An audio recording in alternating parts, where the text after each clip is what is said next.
Welcome in to Moving the Chains, brought to you by Founders Federal Credit Union. I'm Kevin Thomas alongside Jerel Hendricks here for our round two Folly Row recap show. Jerel, a lot of great football on Friday, a lot of good football on Saturday as well with the Skeezer State titles.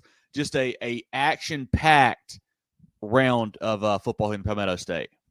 Hey, man, before we get started, I want to give you some kudos, man. You're burning up the road this weekend. I think you caught, 4 games? I mean, really impressive stuff, filling out the map. I know all the, communities and players and coaches loved having us there, for this weekend's games. But it was a lot of fun keeping up with round two. Man, especially in the high school league. We saw some upsets. We talked about it on Tuesday, that watch out, this round two could be tricky. We saw some title contenders, some teams that we've had top 5 ranked high all year, had their seasons come up short. So it's going to be a lot of fun to recap these games, a lot of fun, with these score lines and also those Skeezer championships. So excited to talk about all the games that we saw Friday and Saturday.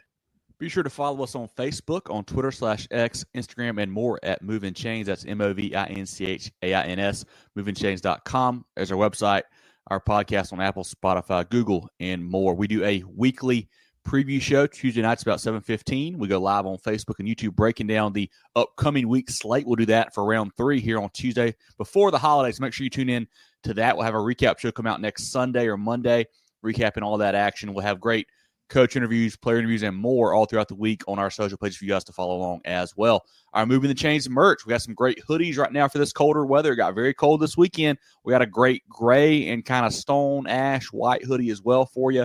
We've got some T-shirts, a black, a navy blue, a gray, and a pink. Some awesome Richardson hats, a gray front, a black front, all kinds of good stuff there. And also 2 toboggans, a gray and a black. We may be very low on the gray, not sure. So if you want one of those, get it now. You can email mtcgear.sc@gmail.com, or you can message us on all social pages to get your Moving the Chains merch. Do that. Help support the boys. We really would appreciate it. Put Founders in the game and win big with our great rates. Whether you're looking for a loan or want to grow your money with a certificate, Founders Federal Credit Union can help you move the chains on your financial goals. Not a member? No problem. Visit foundersfcu.com to see if you qualify. Federally insured by NCUA. Membership qualification required. Equal housing lender. Terms and conditions apply. Come for the deals and stay for the quality with Folly Row. From polos to Q-zips to hats and more, their moisture wicking, quick drying, and anti-wrinkle apparel is the perfect blend of comfort and fashion for game day. FollyRow.com and at Folly Row on social media. Folly Row, very good polos. Our Carolina Orthopedic and Neurosurgical Associates games of the week, our Kona games of the week, 5 of the biggest ones from across the state. Drill. Let's start with those matchups from this week. Yeah, first one we had was Clinton and Chester. Chester had that big win last week in round 1. You guys saw it firsthand, but they were no match for those Clinton Red Devils. They win this game 48-20. Big time performance there by Clinton. Chester's a team. These were 2 teams really highly ranked. I think they were 1 and 2 preseason when it came to 2A. But Clinton just proved that they have, played fantastic football all year. Chester had a very up and down season. I think they kind of peaked last week. Came back down to earth this week, but Clinton has been fantastic all season. I thought from watching them in person that Clinton could score the football on those guys, and they certainly did. They had a big game from Gilliam and Cook on the ground there, but I was super impressed with the Red Devil defense, man, holding that team to 20 points.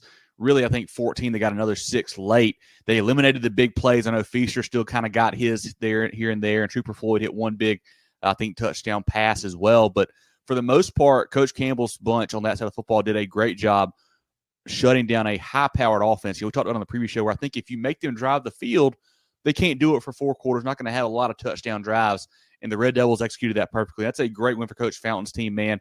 The road doesn't get any easier for them for sure, but that's a heck of a round 2 win there. Yeah, I'm sure they've already moved on, but a fantastic win there. Again, Chester, it's a team, man, that we just could never figure out this season. Just came a little bit short here, but Clinton just continues to march on and play fantastic football.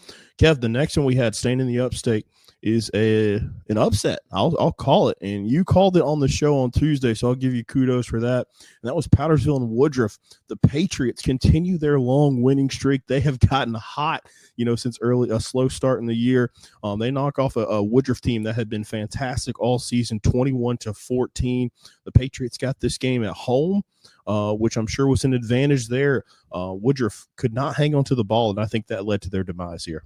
9 wins in a row for Powdersville. Coach Mustard's bunch is playing energized football, man. Galvanized football. They are doing a great job right now.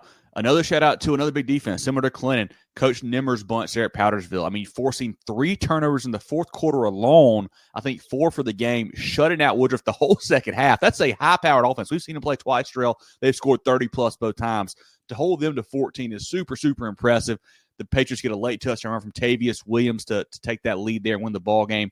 Just an awesome win for that 3A group there. Powdersville, a team that, we thought coming into the year had some talent, weren't sure how good they were.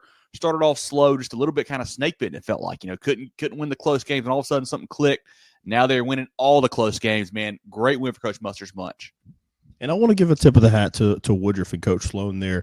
Man, just a fantastic season that they had. Just his second year with that program. This is historically, one of the better programs in state titles. In winning state championships.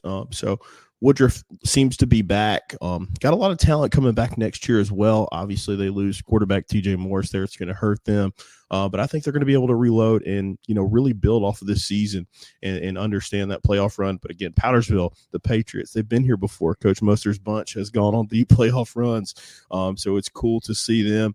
And got a tall task next week. We'll get into that on Tuesday, but I'm sure they're going to soak that one up this weekend. Going to 4A. We had North Augusta and May River. This one ended up not being close. North Augusta wins this one 36-0. May River's magical season kind of comes to an early and abrupt end, but North Augusta is another team. Since the midpoint of the year, they have really, really played high-quality football. Absolutely hammered the Sharks. I just am so impressed with what they've done on both sides of the football. They've got the explosive playmakers with Doe and Tillman and Brown on offense, and Doe had another big game as always, but the defense they played to shut out a very tough to prepare for offense. That Coach Bonneville bunch have been putting up big points all season long. Coach Bush's squad, man, just great what they were doing down there. Obviously a tough place to play to the Jackets Nest.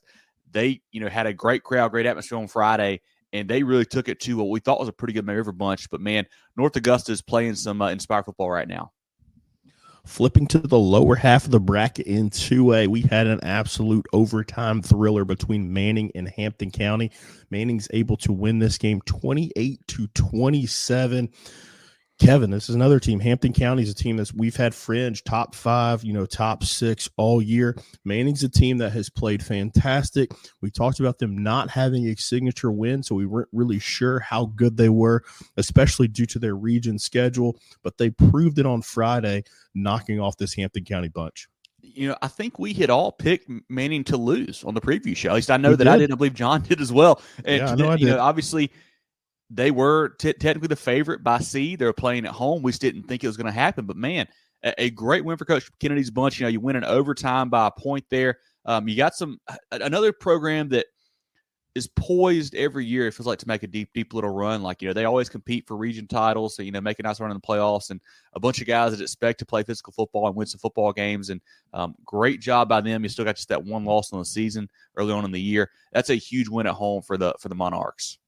And I think they had to come back to win this game as well. I mean, Hampton County led in the majority of this game, able to fight back in the second half and win it in overtime.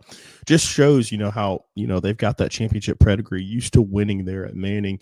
And regardless of the schedule, we should understand by now. We learned our lesson that we shouldn't look at their opponents. We should look at their performance. And they certainly proved that to us and the rest of the state. That's a big-time win. Hampton County goes home a little bit earlier than they expected, but another great season for Coach Hanna, his bunch as well.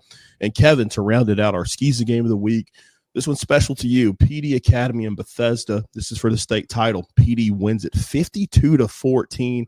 You got the opportunity to see this one live on Saturday. PD just played a whale of a football game. This is a game that we saw a few weeks back, down at the lawn there. But just a fantastic performance by the Golden Eagles there. Yeah, that first matchup was 25-22. This one was not near that close. It got off to a bit of a rocky start there, where Bethesda scores the second play from scrimmage, like a 65-yard run there down the sideline, but PD answers right back. And we talked to Coach King and everybody after the game, and the key in these big games, Jerel, and we're going to say it a lot in the next couple of weeks, is to win these big matchups, you got to have your star step up. And the Golden Eagles had that. Tristan Heckman, the running back linebacker there, had 5 touchdowns. He had a touchdown catch and 4 touchdown runs. I think he had another maybe 4 or 5 2-point conversions. Just could not stop him kind of running off the right side there. Colby Richardson, the quarterback, had 2 touchdown passes, had a fumble recovery. Miles Trussell had a touchdown catch. He had a pick as well. When you have your star step up, you can, blow teams out like this. I mean, that was probably the PD's best game of the season, and that's a heck of a time to play it, man. Hats off to those guys. That's 2 state titles now in 3 seasons for that program. Really cool to see what they've built there. They've always been super great to us. As you know, Jerel, we were down there, like you said, a couple weeks back. They really appreciated us, and they've always been super nice to us, man. Really happy for that group, happy for that bunch. And you got to shout out the defense again. That's kind of a theme of the night so far. But a Bethesda team that scored 14 in the first quarter shut out the rest of the game. I mean, they've got some playmakers with Best and Cheever and those guys there to hem them in, I guess, for the last 3 quarters was really, really impressive there. Great win for the Golden Eagles. Got interviews with Miles Trussell, Colby Richardson, Tristan Heckman, and Coach King on our social page. You can check those out to hear from them after the game. But shout out to the Golden Eagles, man. Great win for them. Great win for that program. Super happy for all those coaches and players and fans there at that school. Most definitely. I tweeted it out, man. Best hot dogs and the best football team. These guys finished 13-0 on the season. That's a 2A state championship there in Skeeza. So big-time win for PD there. And, again, another great season for Bethesda. I think they played really well throughout the season. They just couldn't knock off this PD team. That was their nemesis there. So just want to give congratulations to both of those squads, but especially PD for winning the state title. Again, our Kona games of the week in round 2. We had Clinton over Chester 48-20. Powdersville knocks off Woodruff 21-14. North Augusta blanks May River 36-0. And Manning in overtime over Hampton County 28-27. Kevin, let's flip down to our HTC game of the week. This week we had White Knoll in Myrtle Beach. White Knoll just getting hot at the right time. Timberwolves knocked off the Myrtle Beach Seahawks 39-14. Just playing fantastic football when it counts, going on another deep playoff run here. Timberwolves had their way with the Seahawks. Tyon Feenan had about 100 yards rushing. Landon Sharp, I think, had 250 through the air, another 70 or 80 on the ground. Man, it's a great performance for him. He is, and I've said this several times, Joe, he's one of my favorite players in the state to watch, man. The kid is a stud at quarterback. Not quite the ideal height for a power 4 type guy, but he can sling it and he can run it, man. He is a lot of fun to watch, and they're playing good football. Happy that he's healthy back there for Coach Pelham's squad. On the Myrtle Beach side, they had a bit of a handcuff, there with Gibson Goodrow being out for the game due to, I think, concussion-like symptoms still. So he was out this week. He didn't play, so it certainly made it tough. And you got to have your backup step in there. But just, we talked about it on the previous show, we thought that Horry County Beach region was probably not super, not as good as they have been in the past, and we saw that with all 3 of those squads going down this week. But White Knoll just getting hot at the right time, like I said, really getting healthy and getting hot, man. And a team that expects to win, had a deep run last year, and they're kind of feeding off of that and playing good football right now. Again, our HTC Hometown Connection game of the week, we had White Knoll knocking off Myrtle Beach 39-14. Want to thank our friends at HTC for joining us. They were with us this season coming on. Then they joined us for a few weeks in the postseason as well. So we want to thank them. If you're in that Georgetown, Marion, or Horry County region, please hit up our friends there at HTC. We appreciate them highlighting high school football down in that region of the state. And going to our Hannah Engineering Pick'em contest games, we'll start off with the game that you and John attended on Friday. That was Dillon and Newberry. Dillon's able to win this one 33-28, going against John's bold prediction on Tuesday. The Nasty Cats get it done in a thriller on Friday. A really fun game. Both teams came out and drove right down the field and scored. And I think they took long drives, too. I believe we had maybe 2.5 drives in the first quarter, and that was it. Newberry drove right down. The Caldwell kid, really good quarterback, just a junior, a left-hander, can move, can throw it. He did a really good job. Hit a nice passing touchdown to start off. And then Dillon comes back, scores with Jamarion Fling. That kid is a stud, man. The balance he has, the feel he has for the holes. He doesn't really press it too hard. He's very patient. He is a hard man to tackle as well. Just a great back there. He has a couple early touchdown runs for Dillon. Gets a little banged up in the first half, and we were very worried, like, hey, if he's out, like, what are they going to do? And we go into halftime with Newberry leading 21-20. Come out second half, Fling tries to give it a go. First drive fumbles, Newberry picks it up, and that's kind of all all she wrote for Jamarion. He was out the rest of the game, but Daniel Capehart stepped up. The linebacker had a big pick in the first half, has 2 rushing touchdowns in the second half there to help the Wildcats win that game. Newberry, they're down 2 scores late. They actually throw a pick. Dylan gets a big pick there. Can't remember the kid's name. I think it was Wright, possibly with the big pick there for them. Newberry forces a punt, goes down and scores about 3 minutes to go. They go for the onside kick, don't recover. Dylan does have to punt it back to him, punts it down to the 5-yard line with just about a minute to go. Newberry tries to go, some no-huddle 2-minute stuff there. Was just kind of out of sync. Couldn't really hit a big play. We're hitting a bunch of checkdowns and just could not really move it too far. They get to about the 30-yard line or so before the clock runs out. But a really fun ball game. Lots of athletes on both sides, man. Newberry with Howes and Sin on defense, and then Jones and obviously Caldwell, Caleb Levy, C.J. Earl, and then Dylan with Fling and Robertson and Hamilton. Just a lot of flying around for sure on the outside, a lot of speed on the field on Friday. But Dylan just go into a tough environment like Newberry, a long road trip for them to get a big win on the road. Super impressed by what Coach Roller's bunch did. We actually interviewed him and Daniel Capehart after the ball game. Those are on our social pages as well. Great win for the Wildcats, man. Super fun, super cool ball game to check out on Friday. I certainly hate that I missed out on that one. I'm sure the crowd and everything was fantastic. I got to miss Coach Jeter there. He's one of the first coaches to join our show, and we started doing our coaching carousel at new hire interviews. Just really excited to see, he kind of stepped in some huge footsteps there, following behind Coach Strickland. And he's really, built the program in his own way. And you can just see them starting to bear fruit, and just excited for the future because they're still young. They bring a lot back next year, so they should be a force to be reckoned with. But Dylan, a program that just, when it comes to playoff time, there's these programs that we see throughout the state that get it done time and time again, each playoff run, no matter how their regular season went. And I think Dylan, we were down on them. They go on the road, get beat by Loris, didn't look great in that game. I know it was a close game, but I feel like they had some mistakes that, really cost you. And then you lose to Hartsville before that, of course, which is not no knock there. But we were worried coming to that Marlboro County game, like, man, Dylan's going to lose this game, be a 3 seed, be in real trouble.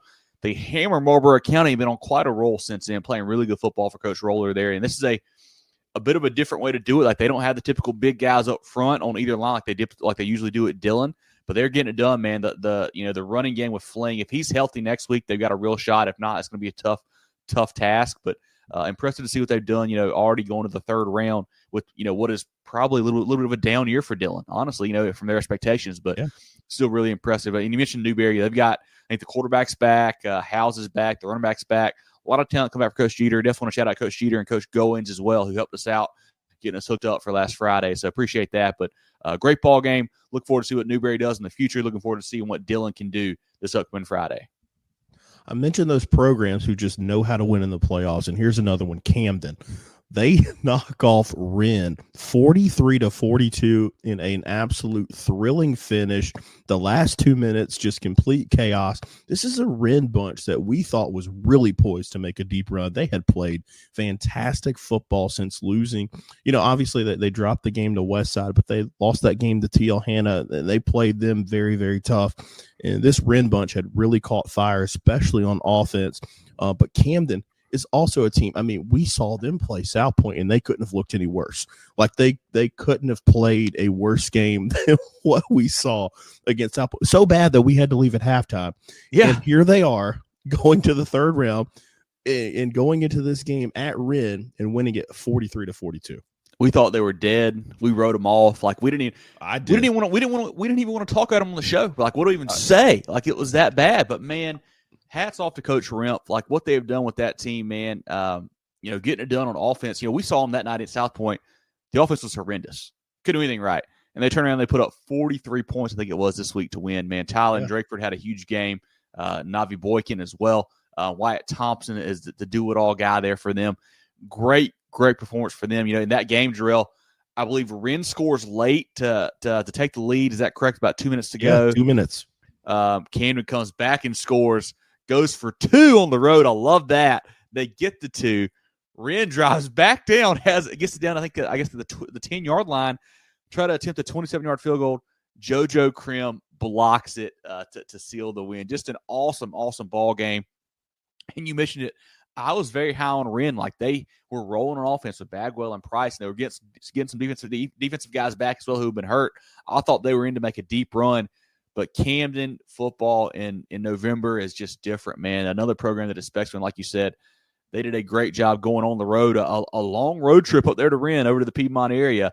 Hats off to those boys. Awesome win for the Bulldogs. Flipping down to the lower part of the state, we had Barnwell and Timberland. This was not much of a contest. Barnwell just gets it done. They win it 21-0. Shutting out Timberland here. Barnwell, they've been sneaky, man. They've been quiet. We really haven't had to talk about them too much. Just going about their business. They had that stumble against South Aiken in non-region play. But since then, man, they have just been quiet about their business, taking care of things, and they do it again this past Friday night. Cam Austin, a touchdown rush and a touchdown pass, I believe, there. And this was a game I thought would be tricky. Like, I thought Barnwell was going to win, but I thought Timberland had some size, some physicality that could maybe, cause some issues for Barnwell. No, completely wrong. The War Horses, man, just had their way. 21-0 shutout, very impressive there. And I love that. I feel like, Jerel, the more we talk about Barnwell, they've beat a lot of different kinds of football teams that want to be physical and really running at you, teams that want to spread it out as well. I like what they're doing for Coach Smith right now. They're a tough football team. That's a big win at home. Flipping up to 3A, we had Keenan and Orangeburg-Wilkinson. Keenan just runs away with this one 38-7.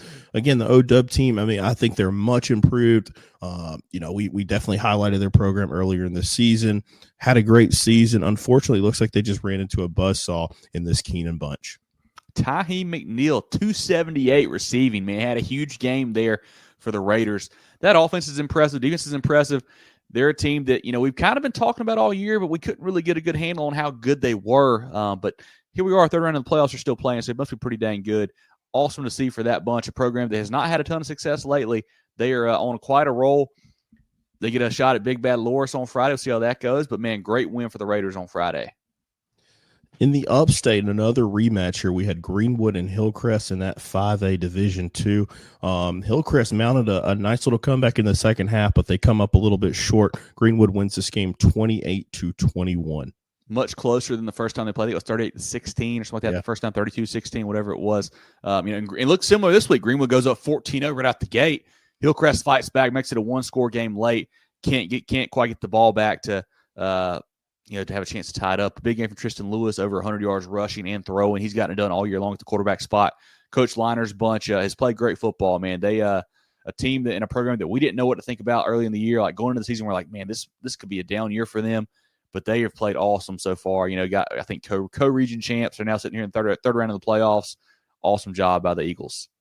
Most definitely, man. Tristan has played fantastic football. Excited to see his future. I read somewhere he's a 3-sport star. So, he's in the specialized era of sports now. To see him playing all three, it's great stuff. The basketball coach is just going to have to wait a couple more weeks to get him, ready there. But Greenwood's played fantastic football this year, and then Hillcrest. Obviously, they went through some things on offense trying to figure out the quarterback situation. I think they might have their quarterback of the future figured out. Going to lose some pieces on offense as well, but we know the Rams will reload and be better next year. In our final Hannah Engineering Pick'em contest game, we had Abbeville and Blackville Hilda. Big A continues to roll. They knock off Blackville Hilda 41-13. Does anybody have anything for these guys in 1A? I'm starting to think no. Yeah, I don't know what you say. Blackfield Hilda was a team that we had really high all year, probably top 3, top 4. Took the big loss to HKT, who dropped them out of the poll, but still a good football team. Just non-competitive, man. Abbeville's a different level right now. They're going to have to play the best of the best. They played Blackfield Hilda last week. They're going to have to play Lamar this week. You either get Louisville or HKT that week after. They're going to have to go through it to get there. It's not going to be an easy road for sure, but Coach Nichols' bunch, man, they are really talented, really loaded, and playing good football right now. Again, our Hannah Engineering Pick'em contest games, we had Dillon over Newberry 33-28. Camden defeats Wren in a thriller 43-42. Barnwell blanks Timberland 21-0. Keenan all over Orangeburg-Wilkinson 38-7. Greenwood holds off Hillcrest 28-21. And Abbeville knocks off Blackfield Hilda 41-13. Kev, let's jump into our Sch's State Championship games. I want to talk about those programs and highlight them as they wrapped up their season. We'll start in 4A. This game was played on Thursday. I want to say Friday night. It was Friday night. Okay, so it was early. The other ones were Saturday. That's what had my days mixed up. And it was an absolute thriller in 4A. You had Hammond and Porter-Gaud. Hammond going for their 8th straight state championship. Had to work a little bit harder than expected. Had to come back and win this game 28-21. It just seemed like a fantastic game. Mike Tyler, I guess is he still an LSU commit? I don't know. For now, LSU, he's Gamecock. He had Gamecock gloves on. I don't know what's going on there, but a fantastic football game there and another championship for Hammond. I mean, Porter-Gaud gave the Skyhawks all they wanted. The game's 21-all. Hammond fumbles. Porter-Gaud recovers at like the Hammond 20-ish yard line. They get no points out of it. I think that's the fourth quarter drill, and that really cost them. Hammond ends up going on a long drive, throwing a touchdown pass to a diving Mike Tyler. Looked like a post pattern. I hadn't seen the whole full, the full all 22, but heck of a catch, heck of a throw by Turner to Tyler there. And just Coach Wheeler's bunch, man, that they just know a program that knows how to win, expects to win. I mean, 8 in a row. That's what else do you say? Awesome game for them. Porter-Gaud, nothing to hang your hat at there. I mean, you played them as tight as anybody has in the last several years. Like, you have a real chance to win that football game. I hate it for J.J. Flood that they couldn't quite get it done there. But Hammond, just an awesome win, awesome performance. That stop when Porter-Gaud gets the turnover, that was the game for me. When you hold them out of the end zone, keep them from getting any points there, that was it. And they drive down and win the football game with a last-second touchdown. Awesome win for Hammond. And keeping up with that game, it gave me shades of the 2A championship last year between Gray Collegiate and Oceanside in the high school league, where Hammond was supposedly going to line up for a field goal on 4th down, and then like a timeout's called, and then all of a sudden they go back and they go for it. It just really reminded me of that. So it just shows, sometimes there's situations where you got to go for it to win the championship, and I love those coaching decisions. Again, congratulations to Hammond. Like you said, Porter-Gaud just gave those boys all they could handle. But Hammond, 8 straight championships. That's impressive to see. But flipping down to 3A, this is a game that you caught. This was the nightcap on Saturday, and that was Pinewood Prep versus Wilson Hall. Pinewood Prep's able to hold them off and win this game 24-21. Head coach Devontae Holloman wins a state championship in Skeeza in his second year leading that program. These two teams played earlier on in the year, and I believe the score was 42-7 or 49-7, one of the other for Pinewood Prep. They just hammered Wilson Hall. The Barons came out, and they fought really hard on Saturday night, man. They really did. Pinewood Prep gets a 14-0 lead early on. Wilson Hall kind of goes in their bag of tricks. They kind of run that old school kind of double wing, single wing offense there. They had some nice counters and, reverse passes and whatnot, and they were able to maneuver the ball down the field, get a late touchdown, make it 14-7 on a Milling Galloway run there late in the first half. It's like, you know what? I'm going to hang around. Because my plan was, Jerel, if it gets out of hand, we're going to head home, and that did not happen. Wilson Hall was hanging around there. Pinewood Prep opened up a 3-score lead, 24-7, fairly early. I believe it was 24-7, fairly early there in the second half. Jeremiah Singleton gets a second touchdown run there as well. But Wilson Hall just never quit, man. They have a great touchdown pass on kind of a jump ball to Ford Wilder. He one-hands it, goes through DPI, and comes down to the end zone. He is a big target, a 6'3", 6'4" guy, thick. He looked a really good-looking wide receiver out there for them. Played a good football game. I think he had 5 catches for 90-something yards and a touchdown there. They ended up cutting the score to 24-21 with about 3 minutes to go. They try to kick the onside kick. Pinewood Prep recovers, and that was really all she wrote. I actually heard Coach Holloman on the sideline when they recovered say, let's run the ball and get out of here. And that's what they picked up 2 first downs. Singleton picked them up there. Wilson Hall had to burn all their timeouts, and that ended the football game there. The first state title in the 71-year history of Pinewood Prep, which really surprised me. That's a team that's had a lot of talent come through there. Awesome for them to get that first state title. You mentioned Coach Holloman. I believe he won probably 1 or 2 in high school, and then obviously coached South Point to 1 as well there. Great for that school at Pinewood Prep. Happy for Coach Holloman and those guys. Jeremiah Singleton's been a stud all year long. He had a 2-touchdown performance there for them. Asa Wyndham had a touchdown pass. Terrence Stallworth, touchdown catch. A lot of weapons there for that Panthers bunch, but a great win for them. And hats off to Wilson Hall, too, though. A solid season. They fought hard, and a lot of folks didn't give them a chance in that ball game going into it. And they played really tough and gave Pinewood all they wanted, but too much Panther talent at the end. Again, the SCSA 3A championship, Pinewood Prep knocks off Wilson Hall 24-21 in 2A. We already recapped PD knocking off Bethesda 52-14. The 1A game was an early game on Saturday that you were able to catch as well. That was Thomas Hayward in Williamsburg. Thomas Hayward able to win this one methodically 23-8. Another game that Williamsburg won earlier on in the season, a 2-point game there. They actually get an early 8-0 lead. There was some sloppy play early on. A lot of turnovers back and forth, stopped on fourth down conversions and whatnot. But Williamsburg goes up 8-0. Tonio Banner breaks a long touchdown run. I think maybe the first play after the kickoff to make it 8-7 there. And then Williamsburg actually is driving down, gets inside probably the 15-20 with, less than a minute to go. Rolls out, throws a little flat route. Josh Gibson for Thomas Hayward picks it off, takes it back off down the sideline, gets to, I think, to the 43 or 50-ish yard line. Next play with 15 seconds left, Tonio Banner to the house for Thomas Hayward. They go up 14-7 at half, and that was all she wrote. I think they added another touchdown later on, another Gibson pick, another Gibson touchdown catch, and Thomas Hayward gets a nice win over a solid Williamsburg team, man. Just a great defensive performance, too, shutting down a pretty solid Williamsburg offense, and then Tonio Banner doing what he does. I think he had 200 yards rushing on the day. Great win for Coach Malfris and the Rebels there. And to wrap up the SCSA State Championships, I think this game was played at WW King, the 8-man championship. Yep. This was played on Friday, and we had Richard Wynn knocking off Lawrence Academy. Lawrence Academy probably had the upset of the playoffs, advancing to this championship game. Unfortunately, they came up a little bit short. They fell 43-6 to Richard Wynn. Just kind of not as the scoreline we probably expected. We expected Richard Wynn to win this football game, but a heck of an effort and a heck of a playoff by Lawrence Academy this year. Super happy for the Eagles, a team that's had a lot of really talented people, a lot of success last couple years. Just couldn't quite get that state title win because JDA or Holly Hill was in the way. This year they do make it happen there. Charlie Bonds at quarterback is a stud. A lot of guys out wide that contribute to them, but it's a great win for that program, man. Awesome for them. Super happy for that bunch. They've always been super nice to us. That school has, so definitely hats off to the Eagles. Great for them. Lawrence Academy, like you said, Jerel, probably not expected to be there, but they certainly got there and they earned it. And great season for Coach Doolittle's bunch there too. But really happy for Richard Wynn and what that school pulled off on Friday night. Again, our SCSA State Championships, we had 4A, the 4A title, Hammond knocks off Porter Gout 28-21. In 3A, Pinewood Prep over Wilson Hall 24-21. In 2A, PD Academy knocks off Bethesda 52-14.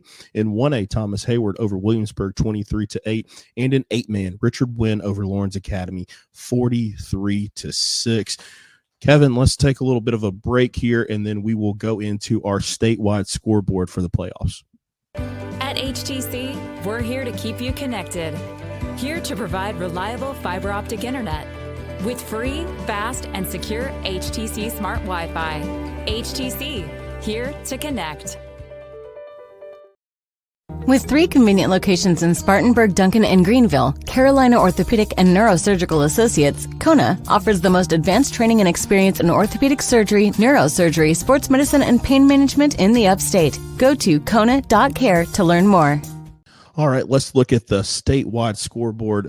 Too lazy to break up 5A Division I, Division II, so I'm just going to read off these scores, and we're going to start off with the Berkeley Stags knocking off Westwood 36-0. Great job by Coach O'Connell's bunch, but the Stags, seem like they're playing some good football right now. Certainly are. Still had a bunch of penalties on Friday. That's a bit of a worry, but anytime you can get a big shutout win this late in the playoffs, really impressive. And I think they're still a very dangerous team. They got White Knoll coming to town next week. We'll see how that matchup shakes out, but we know that they've got enough talent to make a deep run, no doubt about it. Next score, we had Ridgeview ending Cane Bay's magical streak here. Cane Bay, the Cobras had a bye week going into this one, hosted this game, but the Blazers come into town. They win it 22-15. Really impressive they're doing all this still without Jordan Gidron. He's been out for the season for quite a while now. Christian Jackson has stepped up out wide, made a lot of plays for them at that receiver spot. Trey Howard getting better and better at quarterback. Very nice win for the Blazers. A game that we talked about in depth on the show on Tuesday, and that was James Allen and Carolina Forest. James Allen able to get the offense going, win this one 31-21. Coach McCoy's bunch, those Trojans are playing fantastic here in the playoffs.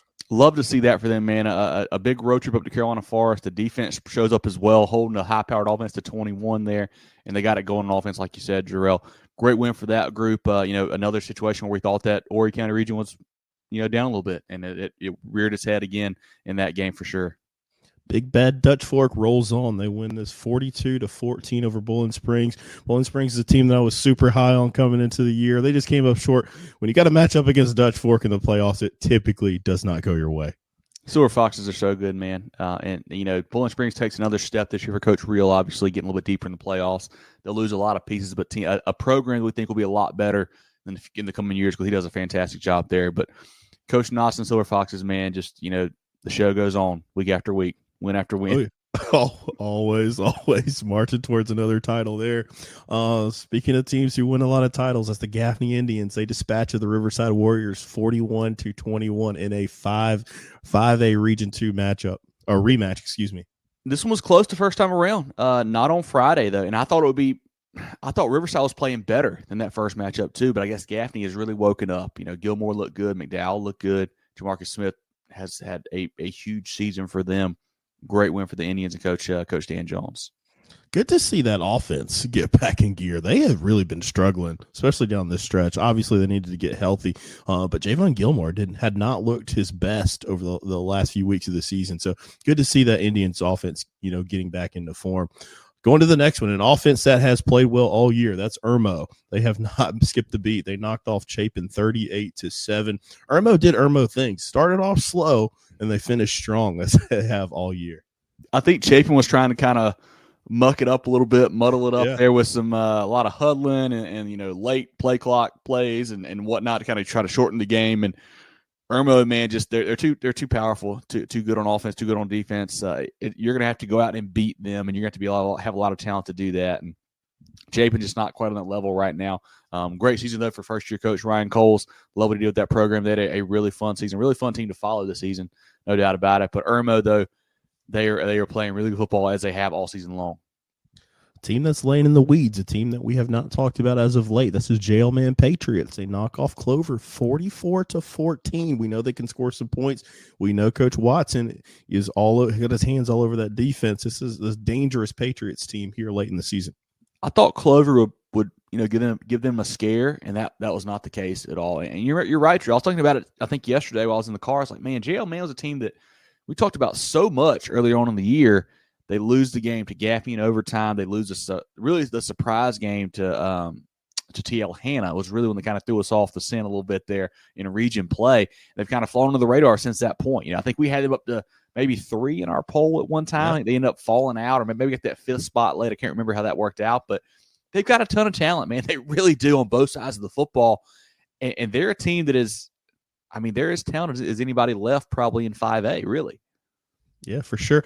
Next one, we got Northwestern, a team that we have not been able to talk about much because they keep producing score lines like this.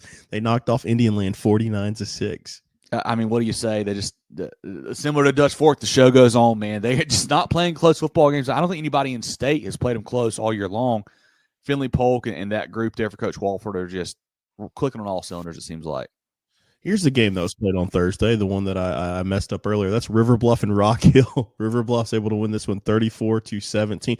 You guys got a little shout out from the River Bluff media staff there too. So I love that you guys made the right predictions and you were on the right side of being on social media this time. Definitely appreciate the Gators there for clipping that and giving us some love. That's a good football team, really. Still just got 2 losses. 2 losses, man, to Irmo and Dutch Fork. Yep. And unfortunately, they're going to play Dutch Fork again this week. That's going to be tough for them.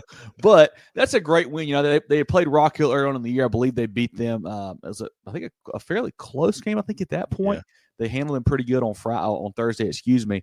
I know they gave up a touchdown to Clark early on, but after that they kind of really had their way on the ground. It felt like Stephen Collier, a nice game as well.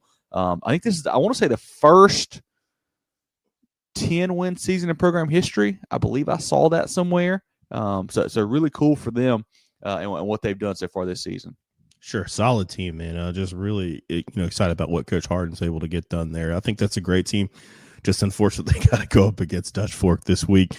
Spartanburg Burns. Spartanburg, this one was close for the first half of the game, Spartanburg pulls away 37-17 over the Rebels. Much closer than the first matchup. With Trey Segura being back, we thought that might be the case, especially, with just having more film on the guys. Like, you're going to play a little bit tighter. But Spartanburg, that was a big win for them because, obviously it's playoffs. They're all being big, of course, here. Duh. But, 2 weeks ago, last time we saw them on the field, they blow a big lead to Gaffney. They had a bye week last week to come back out and kind of put that behind you, get a nice win over a team that could be tricky because it's a region opponent that knows you very well. That was really, really nice, really good win there. And I think they can make a run too, man. We're already here in round 3, so I guess if you're at this point, you have made a run. But they're a team I think that could continue playing some good football. Two teams that have been rolling all season. That's Summerville and Sumter. Summerville knocks off Fort D 36-13, and Sumter all over Ashley Ridge 55-24. Yeah, Summerville ho-hum, kind of suspected that. They had just beat Fort D their last matchup there. Sumter, I believe, was down 17-14 in that game early on, and then just put the hammer down, man. We thought that Ashley Ridge could give them some trouble because they've got a pretty, impressive offense, really, what they do there. But Sumter, too much firepower on both sides of the ball, which not very often you can say that for Sumter. But this year they've got it going on offense and defense. That's a great win there for Coach Mark Barnes. I won't say I'm going out on a limb here, but I'll make a bold prediction. This is probably the scariest team left in the 5A playoffs, and I'll say the TL Hanna Yellow Jackets. Their style of play and the amount of talent that these guys have, they knock off Catawba Ridge 57-34. Looks like they're really getting that offense rolling the second half. Exactly right, Jerel, because nobody at the higher levels plays anybody like that. Unless you play TL Hanna in the regular season, there are very few 5A, 4A teams that run that type of offense, and it's tough to prepare for, especially on a short week because in the playoffs now you can't really look ahead. If it's a regular season game, you can kind of maybe say, all right, we got these in a couple weeks, let's work on some stuff here, but you can't really do it in playoffs now because you have your full focus on whoever your opponent that week is. So Coach Tone's bunch is always a tough out. Like they've got the explosiveness with Patterson and Cunningham back there running the show. The defense, I think, is a little bit gettable. You can score some points on them for sure, but can you stop them? That's what's going to all come down to. And Cunningham is one of the fastest players that I've seen play this year, the quarterback there. He is fantastic. But wrapping up 5A, is there a team that has more fun than West Florence and Coach Jenneret's bunch? I saw these guys jumping through tables in the locker room after their win over North Myrtle Beach. They win this one 34-3. Coach Jenneret's a big wrestling fan, so I'm sure he has something to do with that for sure. But Bill's Mafia, baby. There we go. And another case of that Horry County region just being a little bit down this year. North Myrtle Beach, Carolina Forest, Myrtle Beach all go out this week. But West Florence, man, a team that we were pretty high on early on in the year. Like they had some nice wins. They lost to, I think, South Florence by 7 early on. They play really good after that. They do get hammered by Sumter. Didn't really, that wasn't a great showing for them. But outside of that, they play good football, man. And they're still sitting here. They get a big time win with I think Washington and Lowry had big games for them on Friday. They are rolling for Coach Jenneret. And like you said, just a fun bunch to watch and follow.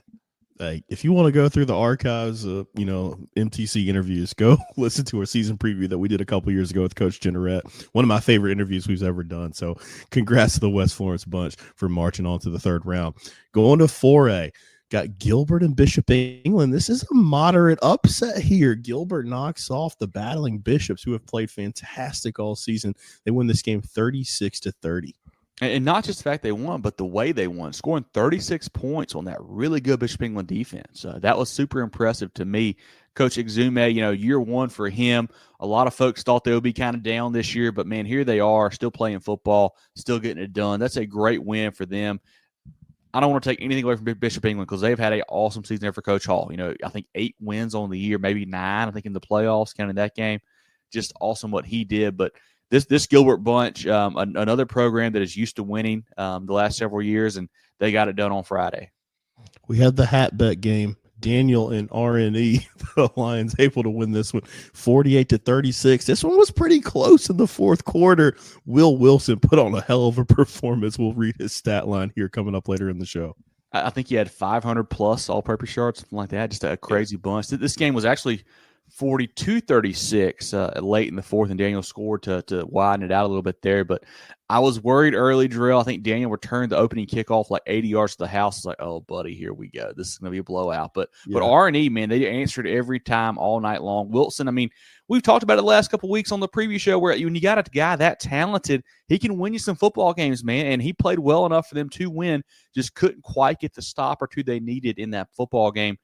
But just hats off to Daniel, too. Like you know going into that game that he's going to score points. So you know that. You know that you got to put up points. And, Grayson Clary and the running game certainly did that with Spencer Kahn and that crew.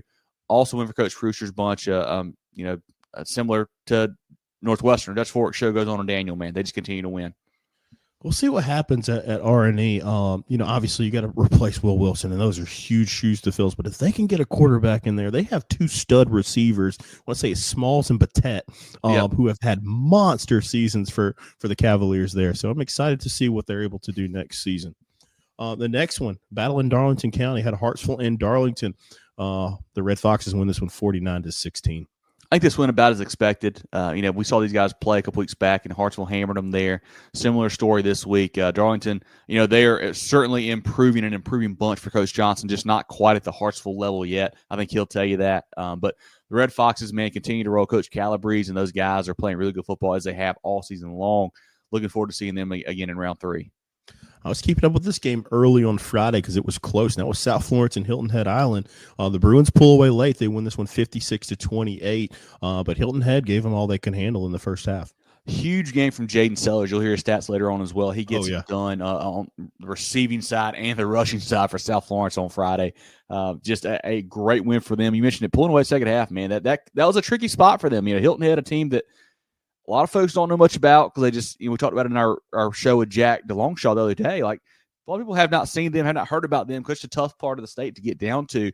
They came in and gave South Florence a handful early on for sure, but the Bruins, another program that is getting to that level where you expect them to win every Friday night, and they did so again last week.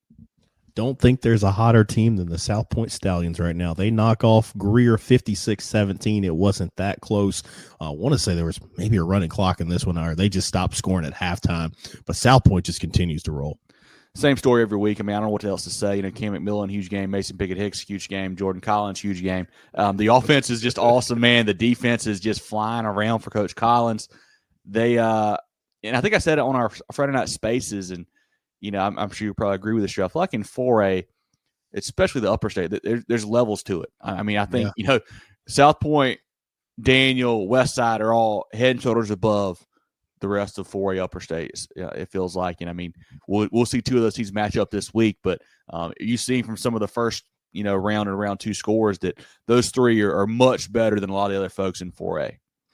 Well, speaking of one of those contenders, that's the defending state champions, and this is a team that just continues to roll this year. I can't count high enough. I don't even know what their win streak is at this point. The Westside Rams dispatch AC Flora 49-9. Cutter Woods, 4 touchdown passes, a touchdown run. Ho-hum, another week for him. I did not see if they got a special team score or not. We need to check on that. I think they had 6 straight weeks with that. We got to check and see if they got one in the return game. But an AC Flora team that, we felt like was good, but not great. Even they had a really good record. Westside dismantled them, handled them quite easily, as they have most teams this season. Coach Lane's bunch is poised to make another deep run and get back to Orangeburg. Again, there's levels to it. Going down to 3A, we got BHP, the team that we've had at the top of our rankings all year. Their only blemish is to that Westside bunch. They knocked off Palmetto 42-14. Expected there, and they got the pass game going too. I know Tajay Martin had a big game out wide, had a huge numbers for them. Obviously, Marquez in the backfield gets it done every week. I think that's a huge key for them, Jerel, is having a second option. Like if the run game, if they can't get it going, can you throw it a little bit? And they did on Friday, which is really impressive. We'll see if they need that or not, but good to know that they've got that in the bag as well. As long as 3 is in the backfield, I don't think that they'll need to figure out a passing game. This is a surprising scoreline. I won't say a surprise. I mean, maybe we can call it an upset. That's Crescent over Christ Church, 45-6, Kev. I did not see this type of scoreline in this game. I was very surprised. Christ Church was the home game in this, our home team in this one as well. A team that I believe we talked about in our playoff round 1 preview show. They could go on a little run. Like we liked where they were in the bracket. It looked very nice for them. but Crescent said no, thank you, and just hammered those boys on Friday. So really nice win there for the Tigers. I didn't see that coming at all, but impressive by those bunch. Look at this one, man. Loris and Hanahan. This game was tight throughout. Hanahan gave Loris all they could handle. This is a Loris bunch that had not played football in 3 weeks, had a bye in the first round of the playoffs. They were able to hold on. They win 28-21. The Hanahan Hawks, I will say, Kevin, man, I got a gold star by these guys. That coaching staff, everybody there did a fantastic job this year. They had low numbers. I saw these guys earlier in the year against Bishop England. They've made a quarterback change. I mean, they swapped out players all over the place, and they gave a Loris team that is the number 1 seed in 3A all they could handle Friday night. They certainly did, man. Played tough on both sides of the football. Had a chance. He had a missed field goal to take the lead late in that game. Couldn't quite make that, and they ended up falling there. Loris, did start the game without quarterback Zamir Moon Jerel. Not sure the situation there, but it came out ahead of the game. I saw a reporter tweet that, and I'm not really sure what the situation was because he did play. So I don't know if it's a disciplinary thing or I don't know, but they're going to need him obviously for full games if they're going to continue to win. But great win for Loris, man. We talk about it every year where if you want to make a deep run, you're typically going to have one game where you don't play your best, or maybe it's just a tight game, or whatever. And that might have been the one for Loris, but we'll see. The Mountain View Stars, they continue to march on. They knock off Walhalla 42-19. I want to give a shout out to Walhalla, Coach Stone, this bunch. This is a team that we highlighted doing our playoff preview as a team that, could win their first round game and had some issues if they made it to the second round. Obviously, a little bit of talent disparity there. But I want to give a shout out. Silas Parrish, man, that kid played fantastic all season. Was it Landon Robinson, the running back there as well? I mean, just an absolute stud. So that Walhalla Razorbacks bunch, they did a fantastic job this year. Just ran into a buzzsaw with the Mountain View Prep Stars. Yeah, Stars are playing great football, man. Undefeated on the season still. Coach Ramsey's done a great job with that bunch, and they've got talent for days, with Hainsworth and McGill and Drummond, all those guys there playing great football. Another big win for them on Friday. Team that's laying in the weeds, Oceanside Collegiate, lost their coach, but they have not lost their quarterback, Aiden Manavian. The stud there, they knock off Waccamaw 36-6. Are they poised to make a run here in 3A, Kev? I think so, man. And that's a Waccamaw team, too, that has scored some points on some folks. Oceanside had none of that. A great performance on both sides of the football there for the Land Sharks. Really impressed with what they've done, kind of holding it all together with Coach Wilkes, resigning and then playing through the really tough non-region. They've got it rolling right now. They get the Dillon Wildcats coming to town next week, man. And it's not going to be an easy test for sure, but Oceanside is playing really good football.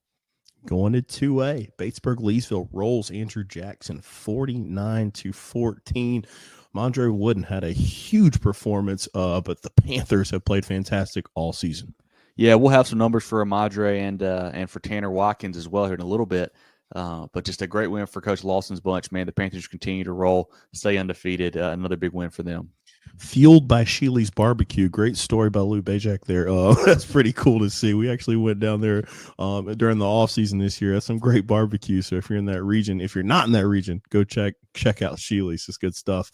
The next game we had. Tell them Movin The Chains sent you, right, Jerel? Tell them MTC sent you. Certified. They're stamped with the MCC crew. So gotta love some Sheely's Barbecue. Next one we got is Sherrall and East Clarington. The Braves are getting hot. They win this one 35-0. Wow. I thought they would win the game. I didn't know it would be a shutout, blowout like this. Coach Poole's team is playing great football, man. This is an East Clarington team, that is very well coached, very well disciplined. They're, not going to make mistakes. And Sherrall said, all right, we'll just do what we want to do then either way. So big win for the Braves. Great to see that for them. They get a big test this week, but awesome for them to advance again this week. Fairfield Central, they keep rolling and knock off Chesney 41-6. The Griffins are fantastic. Tyterian Greer has been fantastic all season long. Coach Davis's bunch has been really tough. And they kind of lucked out being on the better side of the Upper State 2A bracket as well. Let some of those big boys beat up on each other far, and they continue to roll. Flipping to the lower part of the state, Philip Simmons, man, they just continue to win. They knock off Kingstree 40-24. Really excited to see what Coach Ben Diggs done this year. Yeah, this game, I think Jerel was like 24-7 or 24-14, something like that. Philip Simmons just rolled from there. That Tyleek Dukes guy there with Kingstree, head coach Brian Smith does a great job there. They had an early lead, of course, but Philip Simmons, man, too much firepower. Oriana, Kellerman, Coach Bendig has done a fantastic job there with the Iron Horses. Rounding out 2A, we had Central Pageland knocking off Saluda 26-15. This may be the upset, of the second round. Did not see this coming. Central, we know that they've got some athletes out wide. I thought they would struggle up front with Saluda on both sides of the ball. I did see where Saluda, JT Lott did not play in that game. I think he's off the team actually, but it's still not an excuse there really. Saluda, we worried about it all year long. Drills the offense. Like, can they score points when they need to? And they couldn't on Friday. 15 points in the second round of the playoff game is not going to get it done. And that's why they're going home there. But Central, what Coach East has done in year one for him, really good to see. Really cool to see. Get him make these guys put them on a deep playoff run. In 1A, kicking it off at one of those teams, when it's playoff times, you're going to see them winning a lot. And that's Bamberg Earhart knocking off Baptist Hill 36-20. This is a close game. They might have been down at half. Chanston Crosby comes in the second half, leads into a big victory there. He had been a little bit banged up, had, I think, a little procedure done on his wrist a few weeks back, and he'd not been playing, comes in and has a big game there along with Demetrius Odom as those guys roll on. Baptist Hill's a tough team to prepare for. They're a tough bunch with Coach Brown there. But Coach Crosby's Red Raider squad is really good this year, really fun to watch and playing good football. Hats off to them. Great win and great way to stay composed and come back in that ball game. As their fans tell us week in and week out, Big Cross, not the little one. They knock off Ridgeland 56-0. When they win, Jerel, they win big. They don't play close football games. Just big numbers on the ground as always. But with Jones and Ramsey out wide, and play defense is a great player for them as well. Man, they're a tough bunch here for Coach Sean Wright. Talking about a big win here. This is a team that you've been high on all season. It's HP. Hannah Pamplico knocks off Denmark Olar 40-6. Big time win. A great performance on both sides of the ball. That Denmark Olar squad with the Hintons there can really be explosive at times. To hold them to 6 points was really nice. This is a team that played Bamberg fairly close a couple weeks ago. Denmark Olar did, and just Hannah Pamplico just to hammer them like that. Really impressive to see what they've done in the playoffs. I need you to say it with me. Decay. HKT, they knock off Dixie 46-13. Dixie was the Cinderella, the great story early in the season. We got into the playoffs. They've made a nice little run this year. Really excited about the trajectory of that program. But HKT has played fantastic all year. The Trojans, another team that doesn't seem to play close games. If they win, they're going to blow you out. And they did it again on Friday, man. Love what the Trojans are doing there. A big physical bunch, and they really put it on Dixie on Friday. A couple close ones, though, that I did not really expect to see. That's Lakeview knocking off Johnsonville 21-14 and Lamar over Lee Central 22-12.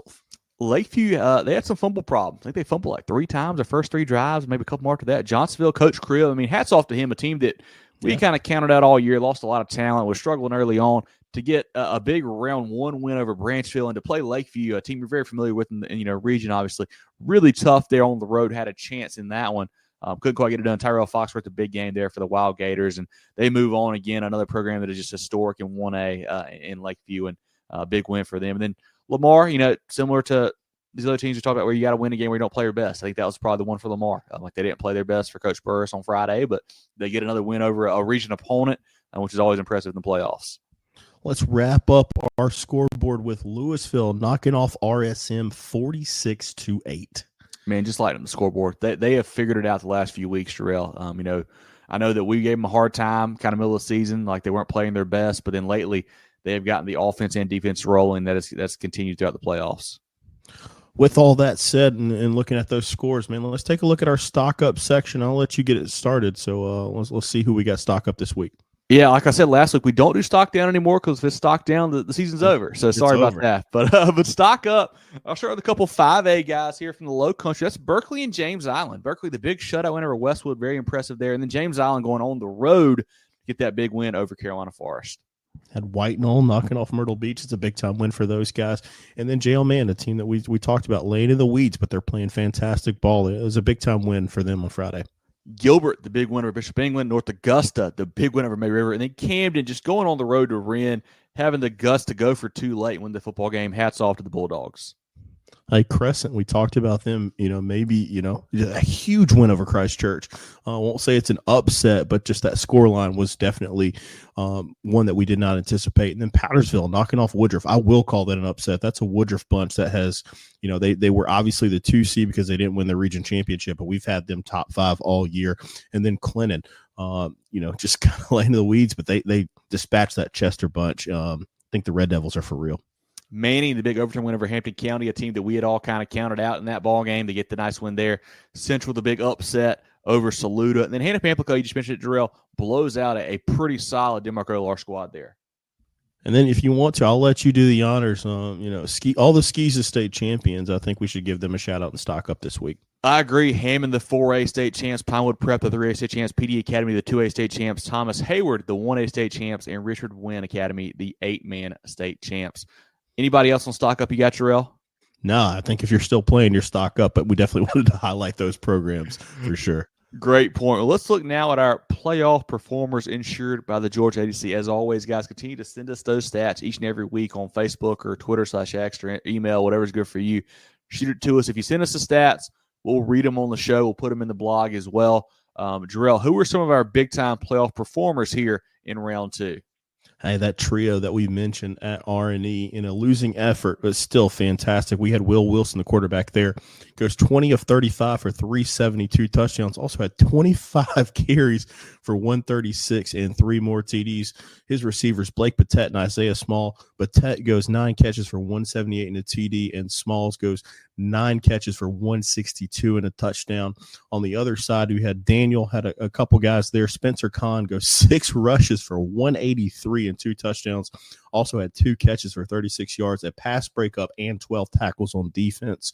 Also had Kareem Shaw with 16 carries for 138 yards. Aid Manavian, the quarterback at Oceanside, goes 21 of 28 for 340 and 3 TDs. Tyrell Foxworth at Lakeview goes 39 carries for 255 and 3 touchdowns. Jaden Sellers of South Florence, 227 on the ground with 4 TDs. Also had 3 catches for 105 and 1 touchdown. The South Florence Bruin got it done there. The gunslinger from Berkeley, Henry Rivers, goes 10 of 11 for 166 and 3 touchdowns. Also had 8 carries for 84 yards. Michael Doe at North Augusta had 19 carries for 146 and 3 touchdowns.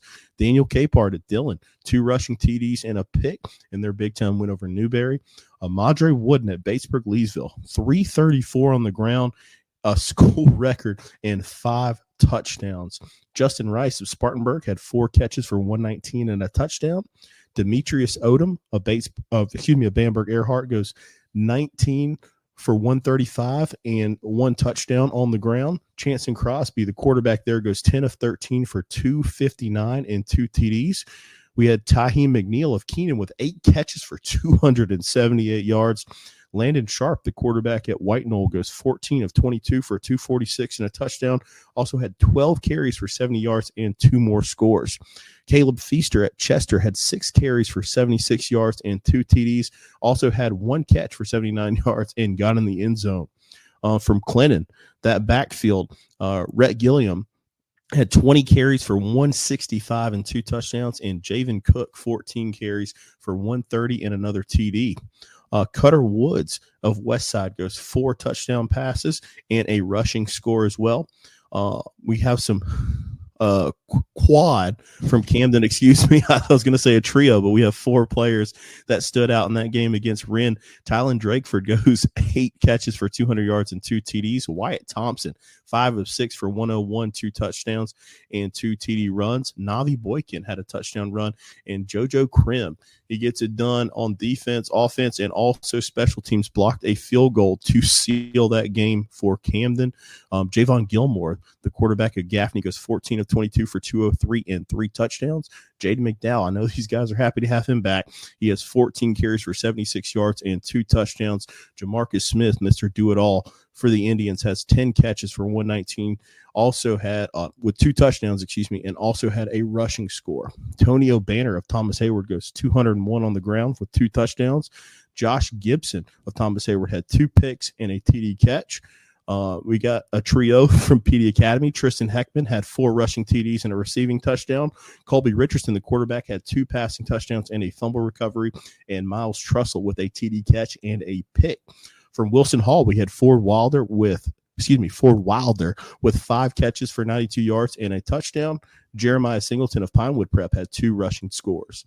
Cameron McMillan of South Point goes 9 of 13 for 172 and 3 touchdowns. Mason Pickett Hicks, the running back there, had 15 carries for 276 and 3 touchdowns. Jordan Collins had 2 catches for 101 yards and 2 TDs, getting it done there for the Stallions. And Tristan Lewis of Greenwood goes 7 of 12 for 132 yards, a touchdown, 19 totes for 104 and 2 more scores.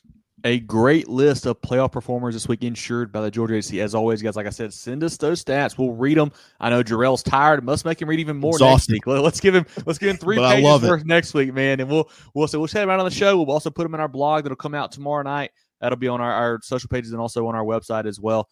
And we'll give those guys some love for having the big games. Once again, our playoff performers insured by the Georgia ADC. A couple notes that I've got here. Jerel, you mentioned it a second ago, Amadre Wooden at Batesburg-Leesville. School record, 334 on the ground. Also becomes the 5th running back in school history to go over 2,000 yards in a season. Tanner Watkins at Batesburg-Leesville broke the Panthers' all-time career passing record. And then Malik Clark. This was tough for me to believe here, but it's awesome to see, Jerel. Malik Clark finished with 1,009 yards through the air, receiving, and became the first in Rock Hill history to have 1,000 yards in a single season, though. A program that's had a lot of studs come through there. Awesome for Malik there to break that 1K mark. Any other notes you had this week, Jerel? No notes for me, but, man, that's been fantastic stuff there. Those playoff performers, man, that is really getting it done. You know, some, of course, were in some losses, ending some seasons, ending some careers, but it was exciting to see how many of these, players across the Palmetto State were able to get it done this past Friday night. The Georgia Agency has been serving the insurance needs of South Carolina for over 40 years. They're a full-line insurance agency concentrated in employee benefits and health insurance with an office in Mullins and Murrells Inlet, but they can help you all across the state. They have clients in Greer, Rock Hill, Columbia, and more, so wherever you are, they can help. Give Bradley, Wayne, Richard, and the crew a call or check them out online at thegeorgiaagency.net. That's thegeorgiaagency.net. All right, Kev, it's that time. Running long on this one, so we'll try to keep it brief. Folly Row question time. I was thinking about this one. Obviously, it's not going to be round 1 or the state titles because they don't count. But what is your favorite middle round of the playoffs, whether it be 2, 3, or the upper lower state championship rounds? And if you want to, I can answer first. We just talked about that. I'm partial to round 3. I think you get some of the best matchups in round 3. You do have a lot of 1 seeds. You know, I guess the old theory of matching up teams. I know we got RPI stuff and it's a little confusing with different divisions, things like that. But I think that round 3, we typically find some of the better games. And case in point, I will say we have a South Point Daniel matchup that we have coming up in round 3. And I think that's going to be one of the better games that we're going to be able to see. Of course, it's going to be a complete dud now that I'm saying this, during this recording. But just seeing those 2 teams and how well they've performed throughout the year, that being a 3rd round game, sometimes it's a state title caliber, matchup. But you see that in round 3. So I'll give it to you. I'll stop rambling. What is your favorite round to watch in the playoffs, excluding the state championship? And I think you're onto something there, Jerel. And I will say it's a little different this year. But I'm also going to go with round 3. Typically, maybe not this year. And here's the reason. So typically, the upper and lower state final round is Thanksgiving weekend. Yes. Which for most folks, especially like myself, it's very tough to go to a good game because we're traveling across the state for Thanksgiving. Then for you and I, Jerel, who like to go to the Clemson, South Carolina game, whether it's in Columbia or Clemson, it makes it tough, too. We got to get back up to one of those spots on Saturday. So that usual 4th round is kind of tough to find out. And you can't really go to the game you want to go to a lot of times just because of where you're going to be in the state. So I agree. Round 3 typically has some really good football games. We've seen a lot of those over the last couple of years, some really good matchups. This year, obviously, round 3 is on Thanksgiving weekend because of getting pushed back, which I don't love that. But we have some high-powered games this week for sure, and I think that's a good call. Round 3, you get a lot. You still have enough games as well. I think it's going to be, 8 in each class. So you're going to have some really, really good ones for sure. Yeah, that's a great Folly Row question, though, Jerel, because people obviously think that the later the better, and that's not always quite the case in the playoffs. And I think we both like round 3 a lot for maybe different reasons, but I think we're both on the same page kind of with those reasons as well. But a great round 2, man. A lot of great matchups last week. Looking forward to this week, of course. If you guys will follow us on Facebook and Twitter /X, Instagram, YouTube, and more, that'd be great at Movin Chains, movinchains.com, MOVINCHAINS. Podcast on Apple, Spotify, Google, and more. We'll have our live round 3 preview show Tuesday night about 7:15 on Facebook and YouTube. Hope you tune into that.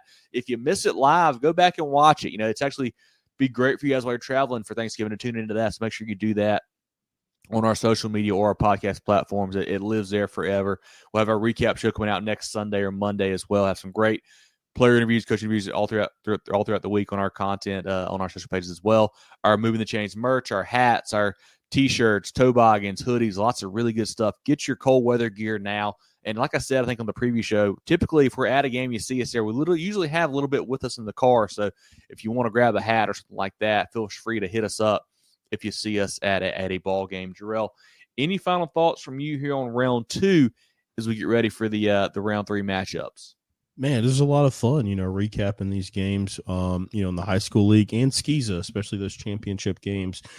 Just want to thank you for your hard work this week, man. You're burning up the road, going to cover these games. So I'm really excited. It allowed me to keep up, being out of town, being able to keep up with all the games on Twitter. So that was exciting. Exciting to see what's going to happen in round 3. Excited to preview it on Tuesday as we always do. So please join us for that. Again, we had an issue with the stream through Facebook. Run up that YouTube, subscribe on YouTube, even if it's just as a backup. We do ask that you do that on all our social platforms. But excited to look at round 3. Time to turn the page here. Even if your school's out of it, please join us and continue to support these kids still playing, these coaches still coaching, and these communities still involved. It's going to be a lot of fun, and had a lot of fun recapping this with you. Long episode today, but it was awesome. Hey, man, we got a lot of great football to talk about for sure. I do want to once again thank the folks at Newberry, Coach Jeter, Coach Gillens for having us out there. Great talking to them. Great talking to, I believe, Bryce Satterwhite's mom. Great to see her for the game. Really great to talk to her. A lot of Dillon folks we know, Coach Spivey, Coach McLaurin, Coach Roller, Daniel Capehart as well, who talked to us. Great seeing them. And then the SCSA folks on Saturday having us down there was awesome. Got to see a bunch of folks we knew from all the schools from Williamsburg, and then Thomas Hayward, Coach Malfris, and Josh Gibson there, and then PD, obviously tons of folks that we knew there. I'll get back to them in a second, but Pinewood Prep, Coach Holloman and Jeremiah Singleton, and the folks at Wilson Hall as well. Great talking to them. And then, like I said, PD, the whole list, Coach Davis, Coach Drew, Coach King, all the players we know there, all the fans. I got to see some family members, which was great. Got to see the nephew down at the ball game. That was really cool too. So I got to see lots of great folks down there at that one, and watch them, and you got to talk to them. And we have a lot of great interviews. I mentioned that we've got Daniel Capehart and Coach Roller from Dillon on social media. We've got Jeremiah Singleton at Pinewood, Josh Gibson at Thomas Hayward, Tristan Heckman, Colby Richardson, Miles Trussell, Coach King from PD. All those are either posted or going to be posted here pretty quickly on our social pages. But definitely tune into those and give those kids some love, man. They deserve it. They've all played great all season long. But yeah, I think that's all I got, Jerel. Anything else from you? Hey, man, you're the real MVP, and congrats to you, man. You're alum of PD, so I mean, state championship. I'll probably never see that, my school playing football. Maybe we'll get something in a different sport, but exciting for you and that community. That was one of the better road trips that we had this year, getting down to the lawn to cover the eventual state champs, the Golden Eagles there. Yeah, it was a lot of fun for sure, man. But guys, really appreciate y'all tuning in. Hope you all have a great Thanksgiving. If we don't see you before then, hopefully we'll see you on our preview show. But just in case, happy Thanksgiving to you and your family. This has been our round 2 recap show from Folly Road. Moving the Chains is always brought to you by Founders Federal Credit Union. For Jerel Hendricks, I'm Kevin Thomas, and we'll talk to you guys soon. Get ready for the ultimate South Carolina high school football experience with Movin The Chains. From previews to recaps, we've got you covered. Dive into our expert preview shows, predicting winners and sharing insights. Then join us post-game for the thrilling recaps, exclusive interviews, and highlights you won't find anywhere else. Plus, connect with fellow fans on our Friday night spaces on Twitter/X. No one covers South Carolina high school football like us. Join us at Movin Chains on all social media platforms and visit movinchains.com today.